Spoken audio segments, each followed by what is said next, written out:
Have you ever walked into a room expecting love, only to find it wasn't for you? That's exactly what happened to me last summer, on my 58th birthday.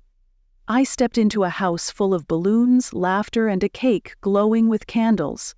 For one perfect moment, I thought my family had remembered me. Me, Clara, the one who always faded into the background. Then I saw the banner, "Happy Retirement, Henry." It was my brother's party, not mine. I left quietly, but 3 weeks later, Henry was calling me from a police station, his voice shaking. "I'm Clara Thompson, a retired nurse from a small town in Pennsylvania. For 30 years I patched up broken bones and held hands through pain, always with a smile. My life's simple now. Chamomile tea at dusk, my old Fleetwood Mac records spinning, their scratches like whispers from the past.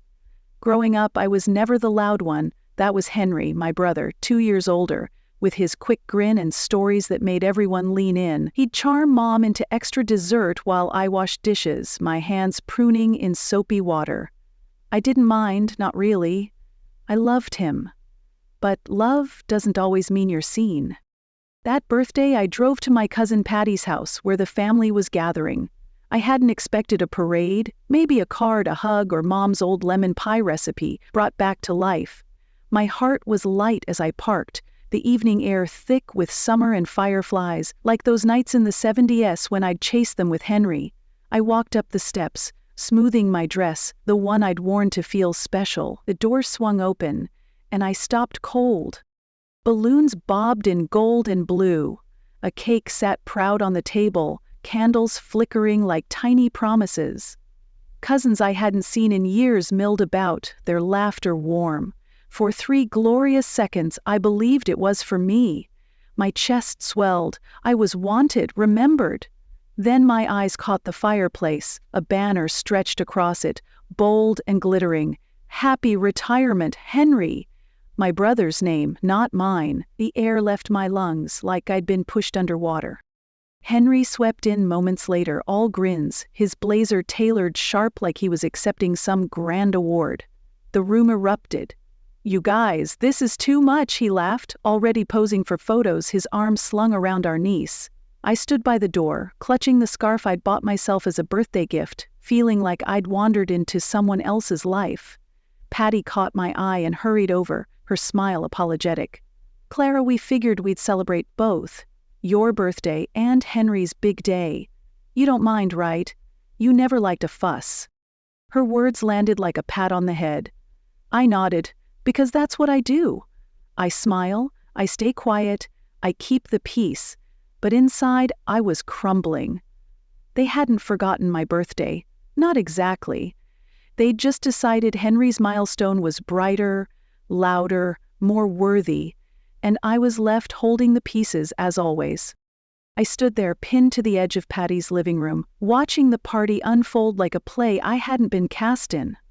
The cake glowed under the chandelier, buttercream roses curling perfect and proud, balloons swayed above tables piled with sandwiches, fruit trays, and a punch bowl that sparkled red. My cousins laughed, clinking glasses, their voices weaving a song of celebration. But every note was for Henry. His name glittered on that banner, gold letters shouting what I already knew. My brother was the sun, and I was just a shadow trailing behind. Henry worked the room like he was born for it, his laugh loud enough to drown out the soft hum of dreams playing from a speaker. He'd always been like that, big, bright, the one who got the new Mustang in '83 while I saved for a secondhand bike. I didn't resent him back then. I'd cheer at his football games, proud of my big brother. Even when Mom slipped him gas money from the jar meant for groceries. But standing there, 58 years old, with my birthday slipping through my fingers, I felt something heavier than pride. Patty's words echoed in my head. We figured we'd celebrate both. Both! Like my birthday was an afterthought, a footnote to Henry's grand exit from the bank. I edged toward the cake, hoping for a small sign they'd remembered me. Maybe a corner with my name, a lemon slice tucked in for the girl who loved tart over sweet. But the icing told the truth. "Congratulations, Henry. in gold loops, a tiny fondant briefcase perched beside it. Chocolate, not lemon. I swallowed hard, my throat tight. Henry caught my eye from across the room. "Clara, you made it," he called, waving me over like I was a late guest. The crowd parted, their smiles polite but distracted. He slung an arm around me, his cologne sharp. "Hope you don't mind I borrowed your card for some last-minute stuff. Party expenses, you know." He winked, and a few cousins chuckled like it was our little joke. My stomach twisted. "My card?" I asked, keeping my voice steady. He grinned wider. "Just the catering and stuff. I'll square it later. Relax, sis. It's a party." The room spun a little. I nodded, because arguing in front of everyone wasn't my way. I slipped into the kitchen, where dishes clinked and the air smelled of coffee, like Mom's old percolator on Sunday mornings. My hands shook as I pulled out my phone and opened my bank app. The alerts stared back at me, cold and real. A $1,200 0-cent charge for catering dated 3 days ago. A $700 0-cent deposit for Henry's retirement bash at Patty's Community Hall. A $300 0-cent floral order with a note, "For Henry's big day," all on my credit card. The one I'd linked to a family account years ago when Mom was sick, when I'd paid her hospital bills because Henry swore he was tapped out. I'd never canceled it. I'd trusted them. My breath caught, sharp like a needle. I leaned against the counter, the linoleum cool under my palms, and closed my eyes. I saw Mom's face, her tired smile when she'd hand me the grocery list because Henry was busy. I saw myself at 25, working double shifts to cover her chemo while Henry partied in Atlantic City. I'd never asked for thanks. I didn't need it. But this was my birthday, my one day, and they'd turned it into his throne, paid for with my money. I found Patty by the sink rinsing glasses. "Did Henry use my card for all this?" I asked, my voice low, like I was afraid of the answer. She froze, then turned, her eyes guilty before they softened. "Clara, he said you wouldn't mind.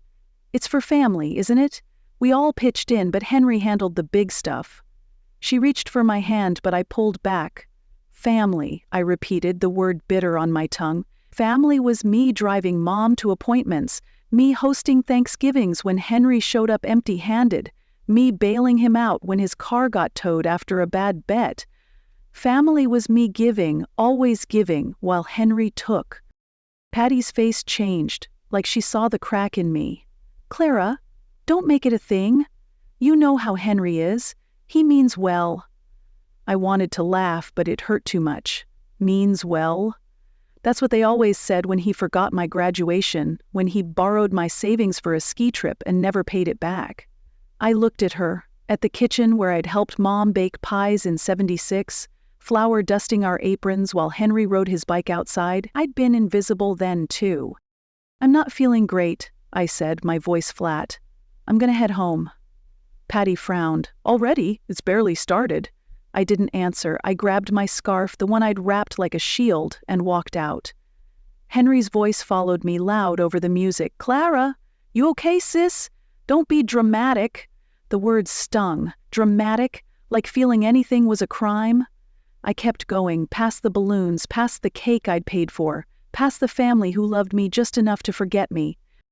In my car, I sat in silence, the engine off. The radio flickered on when I turned the key, Stevie Nicks' voice filling the dark with landslide. "Can I handle the seasons of my life?" she sang, and it felt like she was asking me. I gripped the wheel, my knuckles pale. I wasn't just hurt, I was done. Done being the one who smiled through it, who cleaned up the mess, who let Henry shine while I dimmed. I didn't know what I'd do next, but I knew I couldn't stay quiet anymore. Not this time. The morning after the party, I woke up to a quiet house. The kind of quiet that feels heavier than it should. My teacup sat cold on the counter, chamomile leaves stuck to the bottom like forgotten promises. I didn't sleep much. Every time I closed my eyes, I saw that banner, Henry's name in gold, and heard his laugh. So easy, so sure I'd let it slide. I couldn't shake the weight in my chest, like a stone lodged where my heart used to be. I wasn't just Clara the nurse who smiled through pain. I was Clara, the sister, who'd been erased on her own birthday, and I needed to know why it hurt so much. I sat at my kitchen table, the same one I'd bought at a flea market in '89, its scratches telling stories of dinners I'd cooked for family who rarely thanked me. My phone glowed with bank alerts I hadn't dared open last night. I tapped the app, my fingers stiff. The charges were real, not some glitch I could wish away. $1,200, 0 cents for catering, with a memo for Thompson Retirement Party, $700, 0 cents for the community hall, booked a week ago, $300, 0 cents for flowers, white roses, Henry's favorite, not mine, and then, tucked lower, a $200, 0 cents charge for a watch engraved with Henry, retired and free. My card, my money, my birthday, all swallowed by his big day. I called Henry, my voice calmer than I felt. "Did you use my card for your party?" I asked. No hello, no small talk. He laughed, that same laugh from last night. "Clara, relax. It's just a few bucks.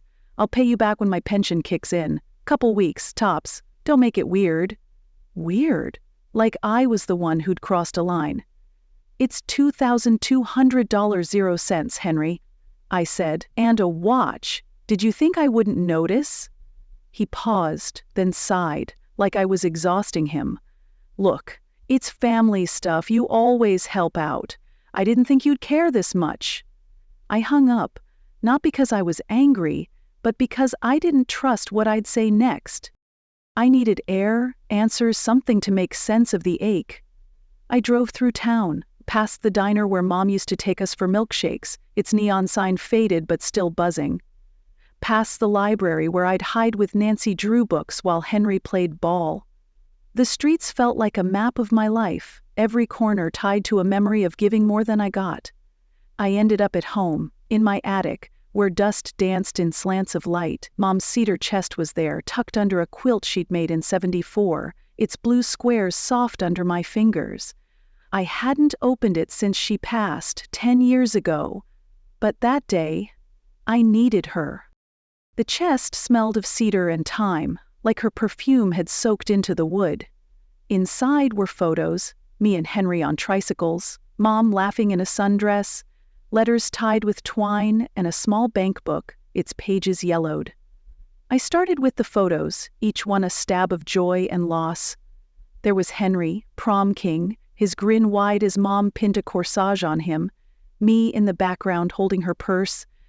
I didn't mind then. I was proud of him, but now, it felt like a pattern I'd ignored too long. The letters were harder. Mom's handwriting, looping and careful, told stories she'd never shared. One, dated 1985, made my breath catch. "Henry's in trouble again," she wrote to a friend. "Gambling debts, $5,000, 0 cents. I took a loan to cover it. He swore he'd repay me.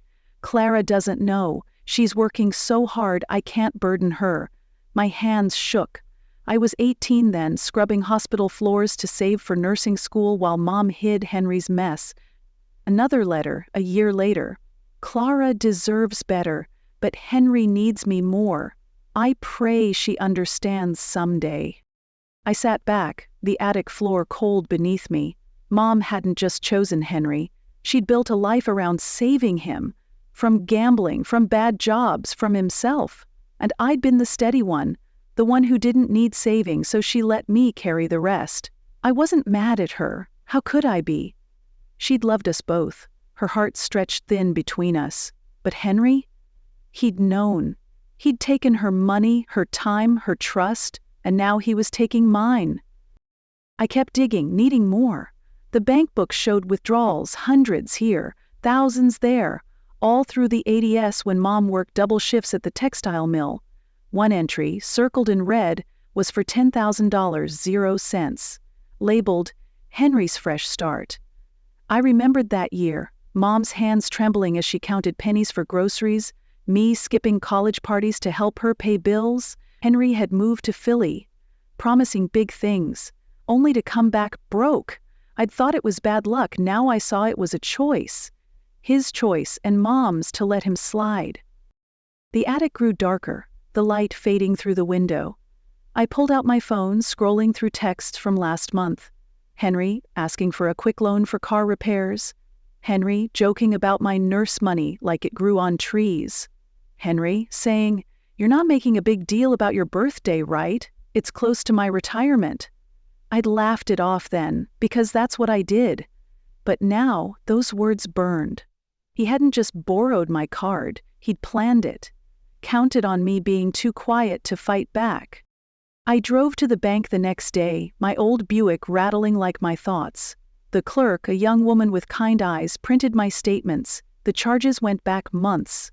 Small at first, $50, 0 cents for wine, $100, 0 cents for a hotel.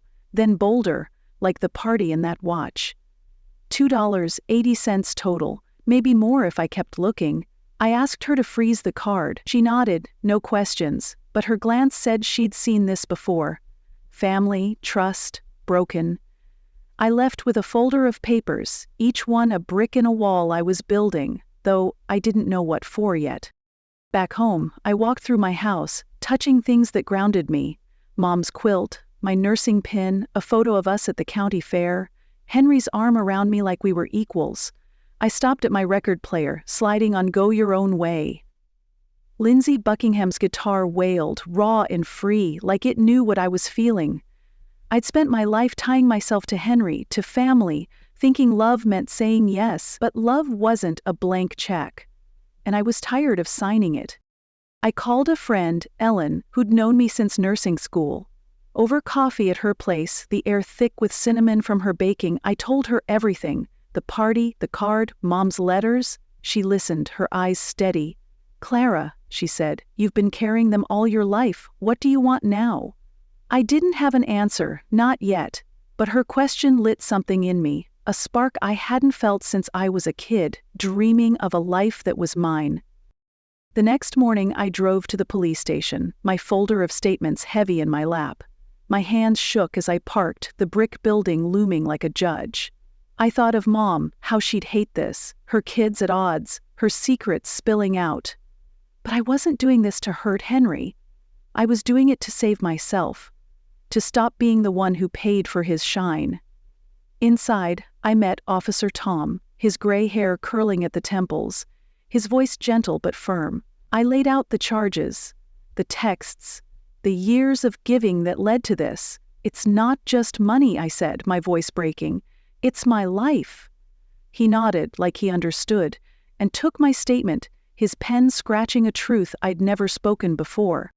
I walked out into the sunlight, my chest lighter, like I'd left something heavy behind. The town felt different, same streets, same trees, but I wasn't the same Clara. I passed the old movie theater where Henry and I watched Star Wars in '77, sharing popcorn like nothing could break us. I'd loved him then, and part of me still did. But love didn't mean letting him take everything. Not anymore.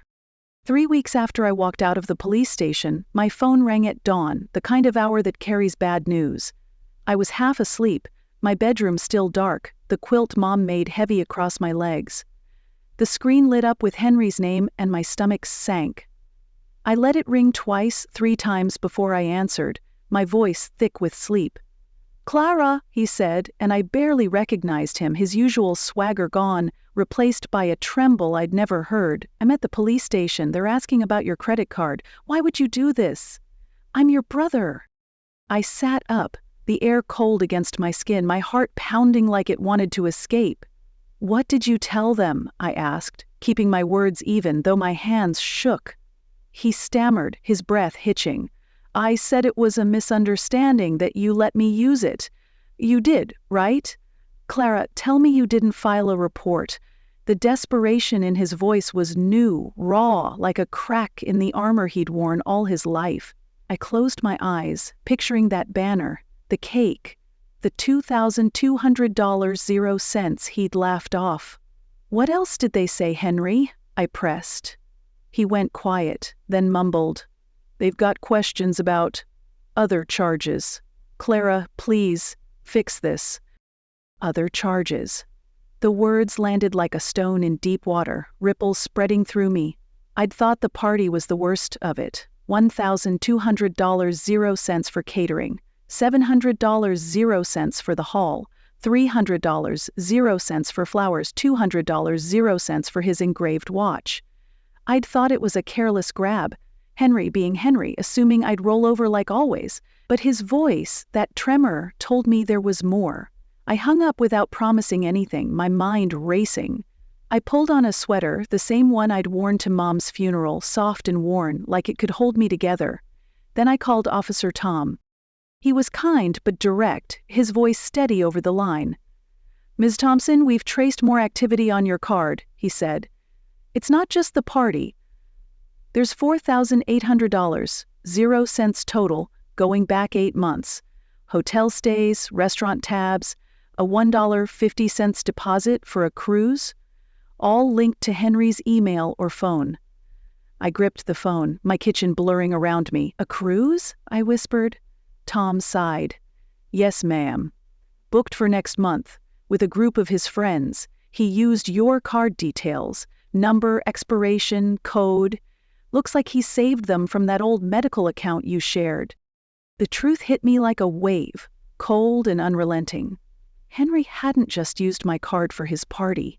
He'd been siphoning money for months, maybe longer, slipping into my life like a thief while I trusted him. That medical account. We'd set it up for Mom's chemo back when I worked nights to cover what insurance wouldn't. Henry had sworn he'd chip in, but his checks always bounced. I'd left the account open, thinking family meant sharing, meant trust. Now I saw it for what it was, a door I'd left unlocked, and he'd walked right through. I drove to the station, my Buick's engine humming soft as my thoughts screamed. The town was waking up, kids on bikes, the diner's lights glowing, but I felt like I was moving through a dream. Officer Tom met me in a small room, papers spread across a table. He showed me the charges: $200, 0 cents, at a steakhouse in February, $400, 0 cents for a golf weekend in April, $800, 0 cents for plane tickets in June, and that cruise deposit, bold as day. Each one tied to Henry, his name on receipts, his email on bookings. "Did he have permission?" Tom asked, his pen poised. I shook my head, my voice barely a whisper. "No, never." I remembered a night last spring, Henry dropping by with takeout, all smiles. "Let's catch up, sis," he'd said, sprawling on my couch, my wallet on the counter. I'd thought he was being sweet, thought family meant those moments. Now I wondered if he'd snapped a photo of my card while I poured iced tea. The betrayal wasn't just money, it was the lie, the ease of it, the way he'd counted on me being too soft to notice. Henry called again that afternoon, his voice sharper now, edged with panic. "Clara, they're saying fraud, you can't let this happen. I'll lose everything, my pension, my name. Tell them it's okay, please." I stood in my backyard, the roses I'd planted with Mom swaying in the breeze, their petals soft as her hands. "Henry," I said, "you didn't ask, you took." He went quiet, then snapped, "You always overreact, it's just money, Clara, I'm your brother. Doesn't that mean anything?" I saw Mom's letter in my mind, her words about Henry needing her more. "It meant everything," I said. Until it didn't. I hung up, my hands steady for the first time. By evening, my phone was a storm. Texts from my niece, Lily. "Aunt Clara, why are you doing this to Uncle Henry? He's a mess." From Patty. "This is tearing us apart, Clara. Can't you just talk to him?" From a cousin I hadn't seen since Christmas. "Family doesn't do this. Nobody asked how I felt. Nobody said sorry." I sat on my porch, the air thick with summer, crickets singing like they did when I was a girl, waiting for Mom to call me in for supper. I wanted to scream, to tell them Henry wasn't the victim, but screaming wasn't my way. I'd spent my life being quiet, and quiet had gotten me here. The next day a letter arrived, Henry's handwriting scrawled across the envelope. I opened it at my kitchen table, sunlight catching the dust in the air. "Clara," he wrote, "I'm sorry you're upset. I didn't mean to hurt you. Let's fix this. Family first, right? Tell the police it's fine and I'll make it up to you. No mention of the cruise, the hotels, the months of theft. Just his charm, paper-thin, like the boy who'd talk his way out of chores while I scrubbed floors. I folded the letter, my fingers tracing its edges, and knew I couldn't fix this for him. Not this time. I met Officer Tom again, bringing texts Henry had sent since. More pleas, more excuses. "He's not cooperating," Tom said, his voice heavy. "Says it's all a mix-up, that you'd never go through with this." I looked at him, at the lines on his face like he'd seen too many families crack. "I'm going through with it," I said, my voice clear like a bell ringing true. "Not to ruin him, to save me." Tom nodded, and I felt something shift, like a weight I'd carried since I was a girl finally slipping free. Henry called one last time, late, his voice breaking. "Clara, they're talking charges, my country club, they know. I can't lose this, not after everything. You're my sister." I stood by my window, moonlight spilling across the floor, the same floor I'd danced on with Mom to Rhiannon, her laugh soft as rain. I saw her letter again, her tired words, and I saw myself, giving, always giving, until there was nothing left. "Henry," I said, my voice steady, "you didn't just take my money. You took my place in this family." I hung up, and the silence that followed wasn't heavy. It was mine. The days after Henry's call from the police station felt like walking through fog, everything familiar but blurred, like I was seeing my life through someone else's eyes. I kept my routine, watering Mom's roses, brewing chamomile tea, letting the soft strum of Silver Springs fill my house. But the world outside was shifting, and I could feel it, like the air before a storm. Officer Tom called a week later, his voice steady but heavy. "Henry's been offered a deal," he said. "Repay the $4,800.00, do 120 hours of community service, take a financial ethics course, no charges, no record. If he accepts, fault." I sat at my kitchen table, tracing the scratches in the wood, each one a memory of meals I'd shared with family who weren't calling now. "Does he accept?" I asked. Tom sighed. "He's fighting it. Says he's innocent, that you gave permission, but the evidence, receipts, emails, it's clear. He's got until Friday to decide." I thanked him and hung up, my chest tight. I'd hoped Henry would own it, not for me but for himself. But hope's a tricky thing. It makes you believe people can change, even when they've shown you who they are.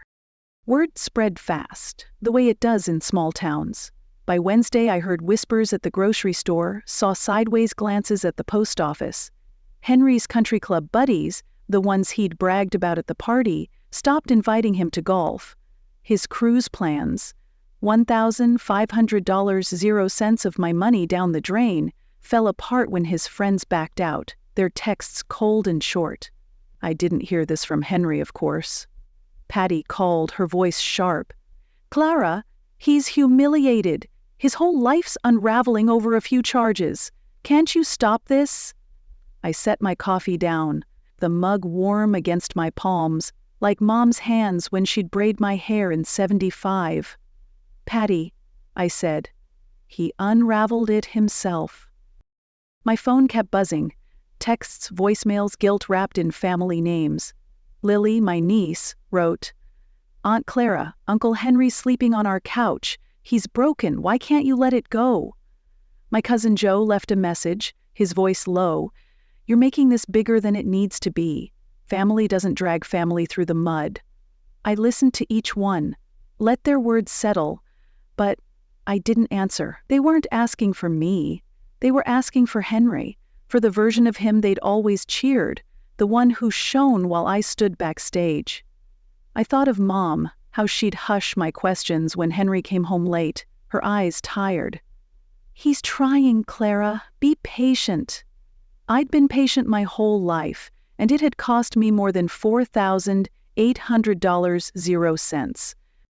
Friday came and Henry took the deal. I heard it from Tom, not him. "He signed the papers," Tom said. "Grumbled the whole time, but he's paying you back, installments starting next month." I nodded, though Tom couldn't see me, and felt a strange mix of relief and sorrow. Relief that it was moving forward, sorrow that it had come to this. My brother, My blood, reduced to a signature on a form. I didn't want him in jail, didn't want his life ruined. I just wanted mine to start feeling like it belonged to me. That night, my doorbell rang. I was in my living room, a book open on my lap, To Kill a Mockingbird, the same copy I'd read in high school, its pages soft from years of turning. I opened the door and there was Henry, his face red, eyes swollen, like he'd been crying or drinking or both. He wore a wrinkled shirt, not the crisp blazer from his party, and for a moment I saw the boy he'd been, the one who'd pull me in his wagon down Oak Street, both of us laughing until we couldn't breathe. But that boy was gone, and the man in front of me carried a weight I hadn't put there. "Clara," he said, his voice rough, "can we talk?" I stepped aside, letting him in, though every instinct told me to shut the door. He sat on my couch, hands clasped, staring at the floor. "I'm sorry," he said, the words flat like he'd rehearsed them. "I didn't mean to hurt you." I waited, the silence thick between us, the tick of my clock loud in the dark. "What are you sorry for?" I asked, my voice soft but firm, like I'd been with patients who needed truth more than comfort. He shifted, his jaw tight. "For the card, the party, everything, okay? I messed up." I looked at him, really looked, past the lines on his face to the brother I'd loved, the one I'd patched up after fights, the one I'd believed in even when Mom's purse was empty. "Henry," I said, "you didn't just mess up, you took from me months, years, pieces I can't get back. You knew it was my birthday and you let them erase me." His eyes flicked up, defensive. "It wasn't like that. I thought you'd be fine with it. You're always fine, Clara. You're the strong one." The strong one. The words cut deeper than I expected, like a scalpel I'd forgotten was there. I saw Mom's letter, her handwriting trembling. Clara deserves better. I saw myself at 30, skipping sleep to pay her bills while Henry gambled in Atlantic City. I saw every moment I'd been strong so he could be weak. "I'm not fine," I said, my voice breaking, not with tears but with truth. I was never fine. I was just quiet. Henry stood, pacing, his hands raking through his hair. "What do you want from me? I'm paying it back doing their stupid classes. You've got what you wanted. Everyone hates me now." I shook my head, the roses outside my window swaying in the night breeze, their scent faint but steady. "I didn't want this," I said. "I wanted a brother who saw me, not a wallet, not a shadow. You took my place in this family, Henry, and you didn't even blink." He stared at me, his mouth opening, then closing, like he'd run out of charm, out of excuses. "Clara," he whispered, "I'm sorry." But it wasn't enough. Not the money, not the deal, not the word sorry stretched thin over years of taking. I walked to the door, holding it open, the night air cool against my face. "I hope you mean it someday," I said, "but I can't carry you anymore." He left, his footsteps heavy on the porch, and I closed the door, not with anger, but with a peace I hadn't known I could feel. I stood there, alone, the house quiet except for the hum of crickets. Like those summer nights when Mom would read to me under the stars, her voice soft as a lullaby. I didn't cry. I didn't need to. For the first time, I felt like I'd chosen myself, not the Clara who gave, but the Clara who deserved to keep something whole. The weeks after Henry left my porch felt like stepping into a house I'd never seen, even though it was my own. I woke each morning to sunlight spilling across my floor, the roses outside my window blooming fierce and red, like Mom's spirit cheering me on. I'd brew my chamomile tea, let Rhiannon spin on the record player, its haunting chords wrapping around me like a shawl. For the first time in years, I wasn't waiting for a call, an apology, or a crisis to fix. I was just Clara, and that was enough.